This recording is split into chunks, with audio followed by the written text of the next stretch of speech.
Welcome to Legal Management Talk, the official podcast of the Association of Legal Administrators. I am your host for this episode, Valerie Danner. I'm quite excited for today's guest. With us today is Laurence Winters, Chief Community Officer at SurePoint Technologies and the Chair of ALA's Committee on Diversity, Equity, Inclusion, and Accessibility, what we call the DEIA Committee. Laurence, thanks so much for joining us.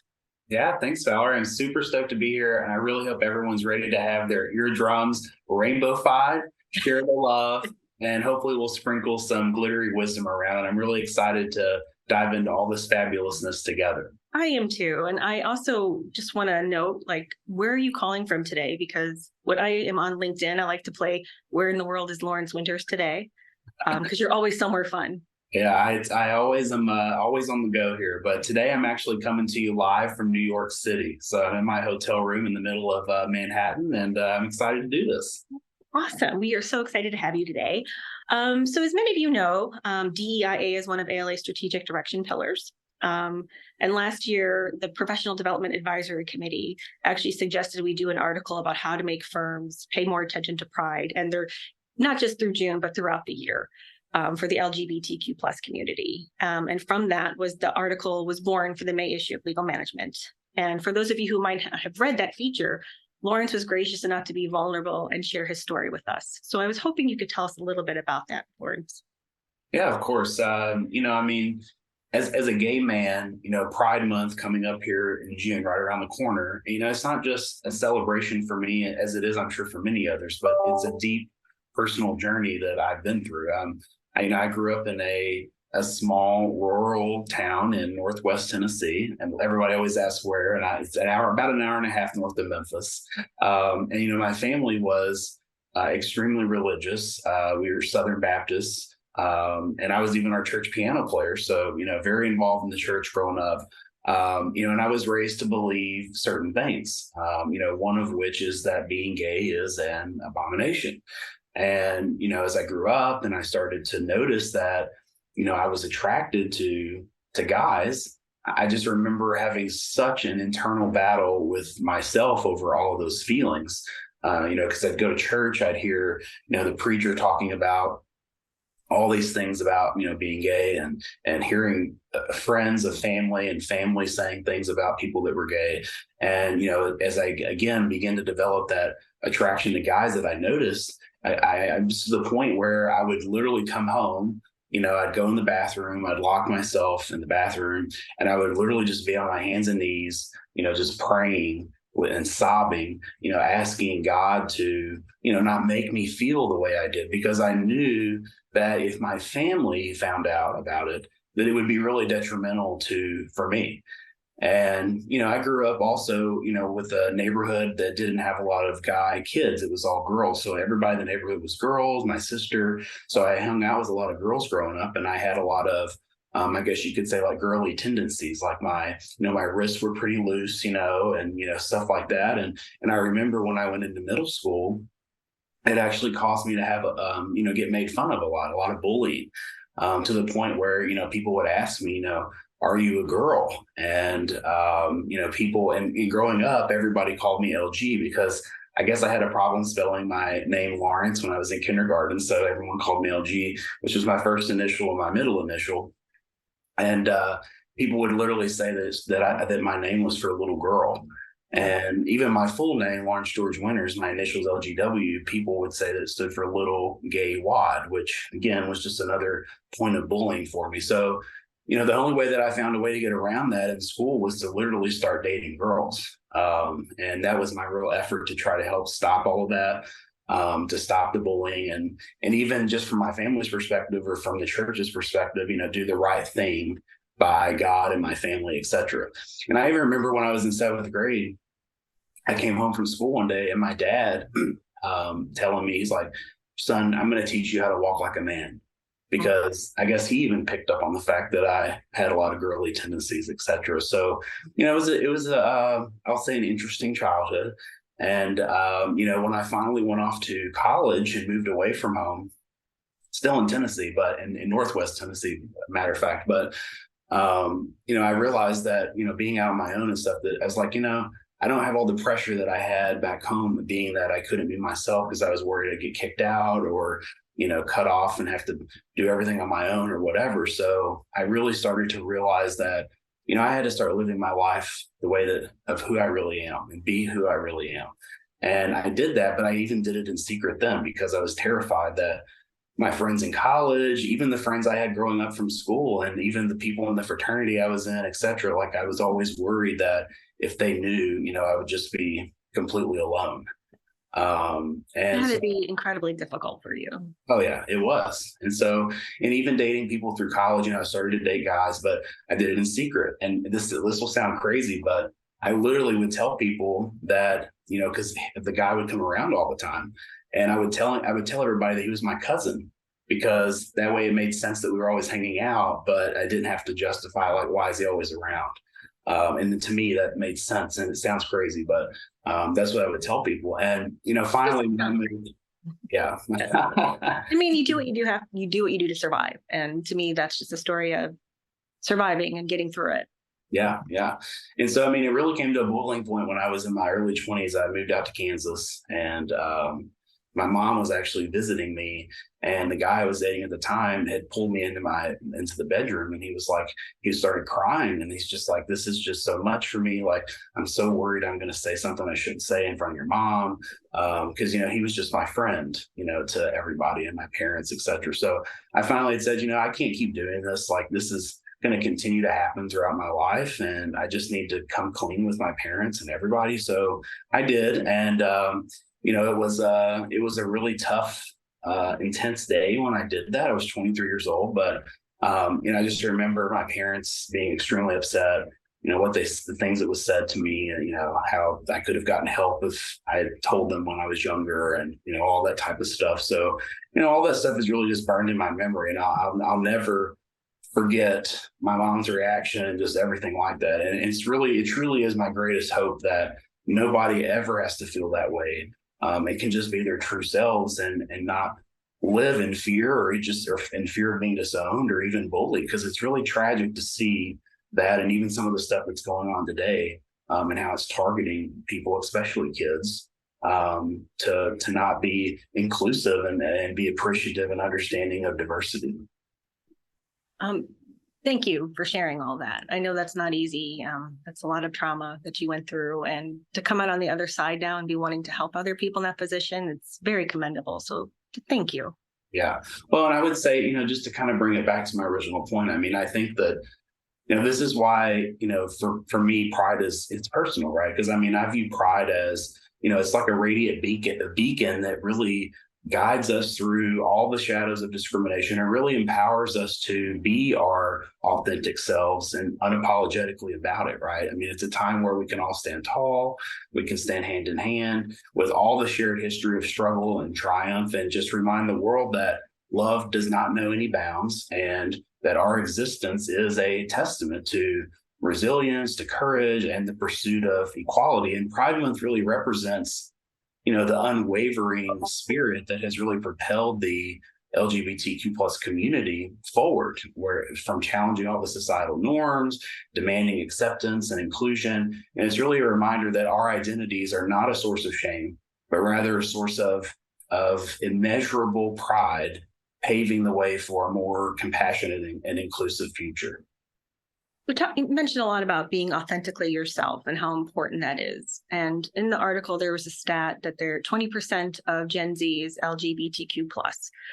So it's not just a matter of firms, doing it because it is the right thing to do, but it's going to be a hiring issue for them if they're not an open place to these issues. So with that in mind, what do you think firms should be doing, not just in June, but throughout the year, to make themselves open so people can show up as their authentic selves? Yeah, and actually, since the articles came out, I've even had someone reach out about that stat. So the stat actually comes from a Gallup poll that was done. And the interesting point about that stat also is that it's the measurement of that is actually only out of the Gen Z people that are actually in the workforce now. So it's actually probably higher than the 20% that's in the statistic of it. But that's just what we know today, right? So we're only expected to see that rise. So law firms should really start to prioritize, if they aren't already, creating inclusive environments and supporting LGBTQ plus employees for several reasons, especially considering the stat that we just referenced, right? Because a significant portion of Gen Z individuals are identifying as LGBTQ plus. So, so why should law firms care? Well, I mean, there's several reasons. One would be attracting and retaining talent, right? I mean, we live and breathe about this every day, how competitive of a job market that we're really in here. And the organizations that foster inclusivity and diversity are going to be more likely to attract top talent. And by demonstrating commitment to supporting all employees, firms can really position themselves as a desirable workplace for a diverse pool of candidates and ultimately strengthen their talent pipeline. The second point I would say is, enhancing people's productivity and their overall well-being. I mean, when people feel accepted and valued for who they are, and they can feel that they can bring their true, authentic selves to work, that's going to lead to improved job satisfaction, improved engagement, and just overall, overall well-being.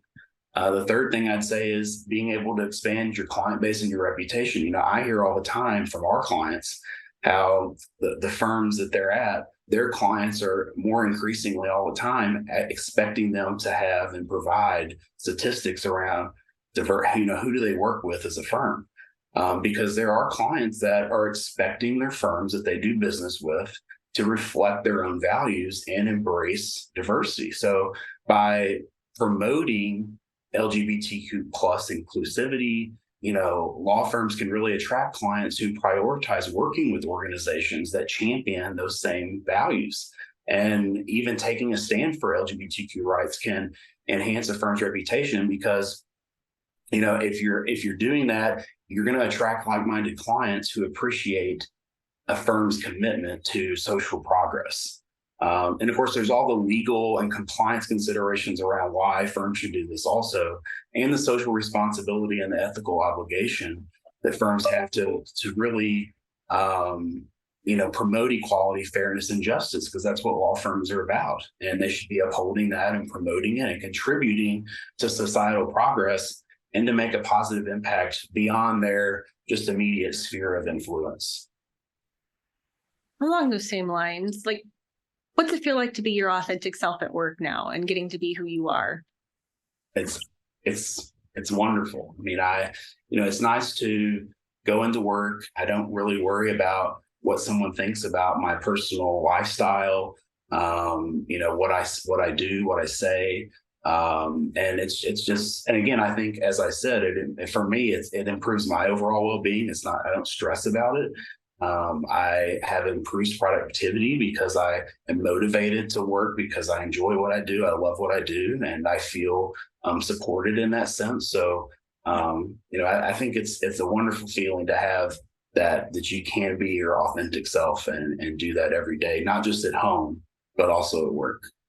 You can show up and give your best at work then, which is exactly pretty important, I would think, for firms, any work environment, really. Yeah. So you are the chair of the DEIA committee at ALA. And I was wondering if you could tell me a little bit about what your goals are in the coming year. Yeah, so, there's a lot of things that we're going to focus on this year. Really, it all comes to around 3 points. One is education, 2 is resources, and 3 is promotion. So from an education standpoint, we want to make sure that we continue to submit proposals and present, hopefully at CLI, national conference, et cetera. And also do speaking engagements at chapters across the country. Every year, the committee does a lot of presentations to the different ALA chapters across the country over various different topics. And they reach out to us, and we work as a committee to have someone do it on site or virtually. So we'll continue to do that. And those have always been a big item for the committee. We also are working on updating a lot of the resources we have on the ALA DEIA page. There's a ton of resources that are available to you as an ALA member and for your firms to use. And a lot of that stuff has been on a regular basis. We have to go through and update that, right? Because it gets stale or it just needs refresh. So a lot of the things we're going to do from the resources standpoint this year is making sure that we've updated some of the documents that have been a couple years since they've been refreshed, updating some of the presentations to make sure the statistics are accurate and up to date, updating our toolkits, things like that. And then from a promotion standpoint, making sure that we're continuing to provide good DEIA content that can be shared with the ALA community, webinars, roundtables, promoting all that type of stuff, and just helping to amplify the strategic pillar that ALA has around DEI&A. And members, I invite you to go ahead and check out the page. It's rich in resources. The content you have on there is remarkable. Yeah, it is. The committee does a great job. So we talk about your story is one of hope. And I think representation matters so much. And in today's world, so there is so much legislation specifically targeting the LGBTQ plus community, specifically trans kids. So in this environment, what do you think law firms should be doing along those lines to show support? Because we talked about the Gen Z stat, but at the very least, your employees could have children who are in that position. So representation matters, I guess, is what I'm trying to say. So what can firms do to help represent that community? Yeah, there's a lot of things that firms can do, not just in the month of June for Pride Month, but just, throughout the entire year as supporters of the overall community. A couple of things that come to mind is as simple as just flying the pride flag outside your office, or just show that support, or even putting it in your email signature or on your website, or like at SurePoint, we change our logo to have a rainbow colored logo during the month of June, as a lot of companies do, to show just that support of the community. Participate in pride events. A lot of cities across the country have big parades in June, and they have events are all around all month long in the month of June. And law firms can sponsor those. You can march in them. You can participate in them. That's another great way to show support. You can make donations to the organizations that support the rights and issues around LGBTQ plus, and that can be done, publicly or privately. Depending on a firm's preference, but you can organize training sessions at your firms to talk about DEI&A topics to help promote and understanding and a respect for LGBTQ plus issues. Specifically, since we're dealing with law firms here, doing pro bono projects that support LGBTQ plus rights and issues, such as offering some legal services to LGBTQ plus refugees, or even with some of this legislation that we're seeing in some of the states that target LGBTQ plus people, and all the gender marking and changes and all that stuff. And also just using your social media channels to help share information about Pride, highlight employees that you have, share resources to help support the community, host events, have happy hours, networking events. There's a lot of things you can do as a firm to show your support, and to make a statement that, that you are a firm that is inclusive, you promote DEI&A, and, you're a safe place for these people. Well, Laurence Winters, thank you so much for being here with us today and being so open with us. Thank you again, Valerie. And I really hope that everyone will join me in raising their rainbow flags high for a celebrating Pride Month and celebrating love, authenticity, and a beautifully diverse tapestry of humanity. I can't think of a better message to end on than that. As always, thank you for listening. You can learn more about ALA at alanet.org. You can watch more episodes of Legal Management Talk on ALA's YouTube channel, or subscribe to the pod wherever you download your podcasts. Until next time, thank you.